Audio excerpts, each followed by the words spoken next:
How many of the 150 Psalms end in praise? Most of them, even the ones that begin in agony. Psalm 22 starts with, my God, why have you forsaken me?" and ends with future generations will be told about the Lord. Psalm 13 opens with, "How long, O Lord? Will you forget me forever?" and closes with, "I will sing the Lord's praise, for he has been good to me." The pattern is so consistent it becomes an expectation: pain first, praise later. Darkness opens, light closes. The structure itself teaches a theology that suffering is temporary, that the turn toward morning is guaranteed, that every cry to heaven gets an answer before the page turns. Every song in the collection follows that arc, except one. Psalm 88 is 18 verses long. It begins, "Lord, you are the God who saves me. Day and night I cry out to you." That opening sounds familiar. Standard. A cry followed by trust. But nothing that follows turns. The psalmist describes being overwhelmed. The weight is too much. The grave feels close. The connection to the living feels severed.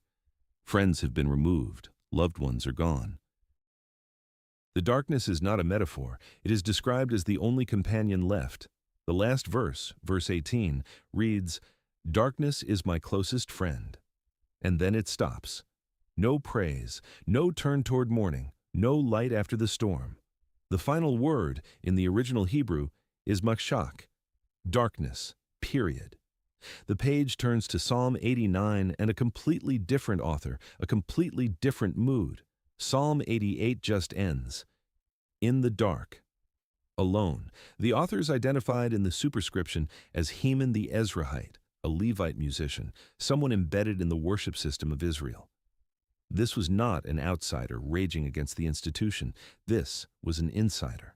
Someone whose job was praise, whose entire vocation, morning and evening, year after year, was singing to a faithful God. And the prayer he wrote, the one that survived centuries of editorial review, contains no praise, no redemption, no faith statement at the end to make it palatable. Just a man in the unlit room, telling the truth about what it felt like to be there. And God did not edit it out. That is the part that stops everything. Because in every other context, in worship planning, in sermon preparation, in the curation of a church service, the impulse is to end with hope, to give the congregation something to hold on to on the way to the parking lot. And Heman wrote 18 verses that defy that impulse entirely. He gave God his worst night, and God looked at it and said, "Keep it, not fix it. Keep it, put it in the book, let other people read it. Let them know that this kind of prayer, the kind with no sunrise, no neat ending, no third act, counts." That detail matters more than anything else about this ancient hymn. The texts were curated, debated, preserved with intention. Scribes spent lifetimes copying and verifying every word, and at every stage of that process, every moment where someone could have said, "This one does not fit, let us leave it out," Psalm 88 survived.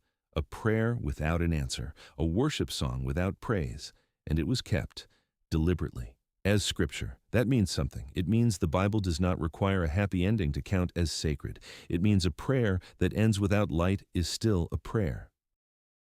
It means the expectation, ingrained by every other song in the collection, by every sermon that says joy comes in the morning, has a limit, and the limit is here.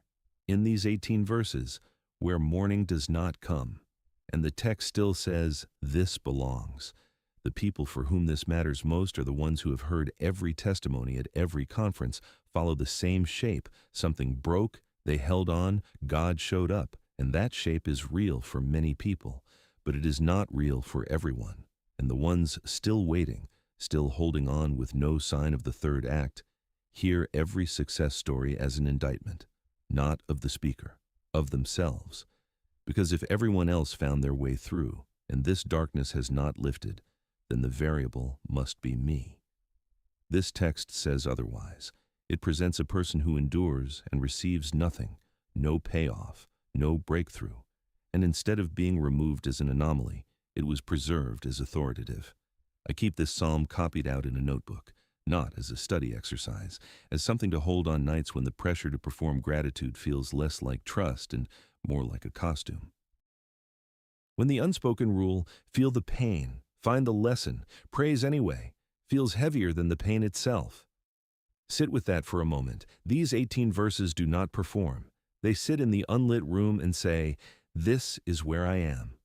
And the fact that they were allowed to stay, that the author of Scripture did not attach a footnote saying, "but eventually he was fine," changes everything.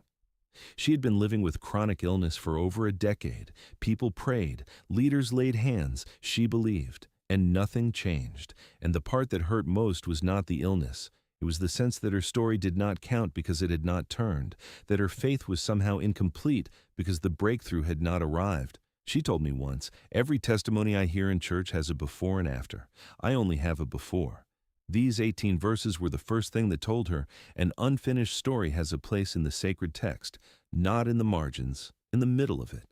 If that is where someone is tonight, in a season where the pain has not lifted, the mourning has not arrived, and the pressure to perform gratitude feels heavier than the grief, this psalm is permission, not permission to give up. Permission to stop pretending, to say, "I am in the unlit place, I do not see the way out, and I am still here." And that is not failure. That is the most ancient form of honest prayer the Scripture contains, one that was received, preserved, and never corrected. And next time, a phrase people say when someone is hurting, "God has a plan. It is meant to help." It often does the opposite.